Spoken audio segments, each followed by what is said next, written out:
era digital yang bergerak begitu cepat, hampir semua aspek kehidupan manusia terhubung dengan teknologi. Masyarakat kini hidup dalam arus informasi yang deras. Namun, tidak semua informasi mudah dipahami, apalagi jika berkaitan dengan hal administratif seperti dokumen kependudukan. Banyak warga yang masih bingung bagaimana cara mengurus KTP, kartu keluarga, akta lahir, atau dokumen kependudukan lainnya. Tidak sedikit pula yang enggan berurusan karena merasa prosesnya rumit, berbelit, atau tidak tahu harus memulai dari mana.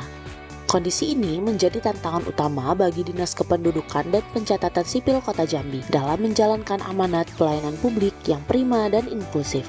Regulasi telah menekankan pentingnya pelayanan administrasi kependudukan yang mudah diakses dan transparan. Undang-Undang Nomor 24 Tahun 2013 tentang perubahan atas Undang-Undang Nomor 23 Tahun 2006 tentang administrasi kependudukan mewajibkan pemerintah untuk menyediakan layanan yang membangun kesadaran masyarakat akan pentingnya dokumen kependudukan. Selain itu, Permendagri Nomor 102 Tahun 2019 tentang pemberdayaan dan peran serta masyarakat dalam penyelenggaraan administrasi kependudukan menekankan perlunya pendekatan partisipatif, edukatif, dan inovatif untuk meningkatkan pemahaman masyarakat. Melihat realitas tersebut, Dukcapil Kota Jambi tidak tinggal diam. Dinas Dukcapil menjawab tantangan ini dengan pendekatan yang tidak biasa.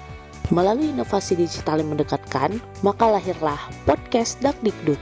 Datang Diskusi Adminduk, sebuah ruang informasi yang komunikatif, inklusif, dan penuh semangat pelayanan publik yang modern. Podcast ini tidak hanya menjadi media sosialisasi, tetapi juga sarana edukasi yang membumikan informasi Adminduk dalam format yang lebih akrab, ringan, dan mudah dipahami oleh masyarakat dari berbagai kalangan. Melalui kanal ini, Dukcapil Kota Jambi hadir lebih dekat, membangun kepercayaan publik, dan memperkuat literasi kependudukan di era digital. Setiap inovasi dimulai dengan keberanian untuk melihat masalah dari sudut yang berbeda. Tim Dukcapil Kota Jambi memulai dengan menyelami akar persoalan, yaitu komunikasi.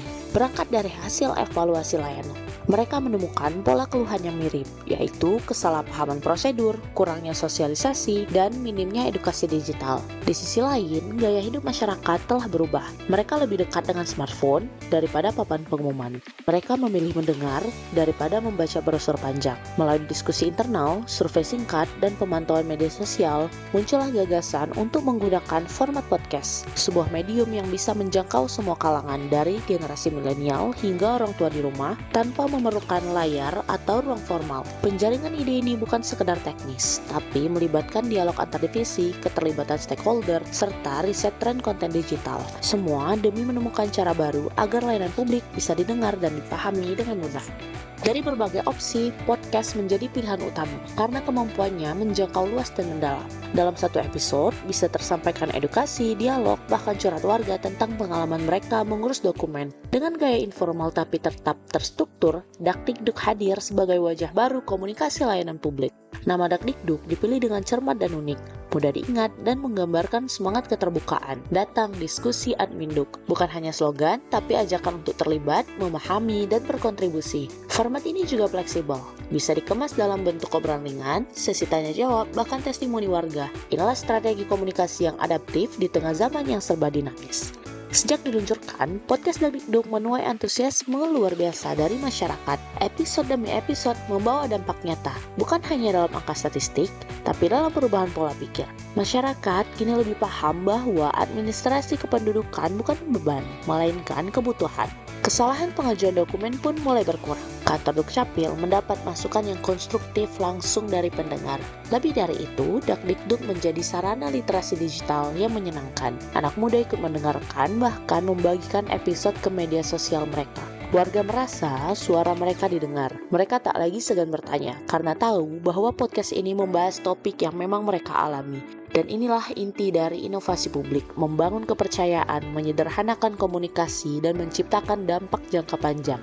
Manfaat dari Dakdikduk dirasakan oleh dua pihak sekaligus. Bagi masyarakat, ini adalah sumber informasi yang praktis dan dapat dipercaya. Mereka kini tahu kapan harus mengurus dokumen, apa saja syaratnya, dan bagaimana menyelesaikan kendala yang muncul. Masyarakat juga merasa lebih dekat dengan institusi pelayanan, tak lagi melihat Dukcapil sebagai kantor formal yang kaku, tetapi sebagai mitra yang ramah dan komunikatif. Bagi Dukcapil, podcast ini menjadi media strategis untuk menyampaikan program, menjawab isu, dan memperbaiki layanan secara dinamis. Mereka tak lagi hanya menunggu warga datang, tapi aktif menjangkau lewat ruang digital. Dakdikduk adalah bukti bahwa pelayanan publik bisa berevolusi. Ia hadir bukan karena tuntutan zaman, tapi karena dorongan semangat melayani dengan cara yang lebih relevan, menyentuh, dan berdampak.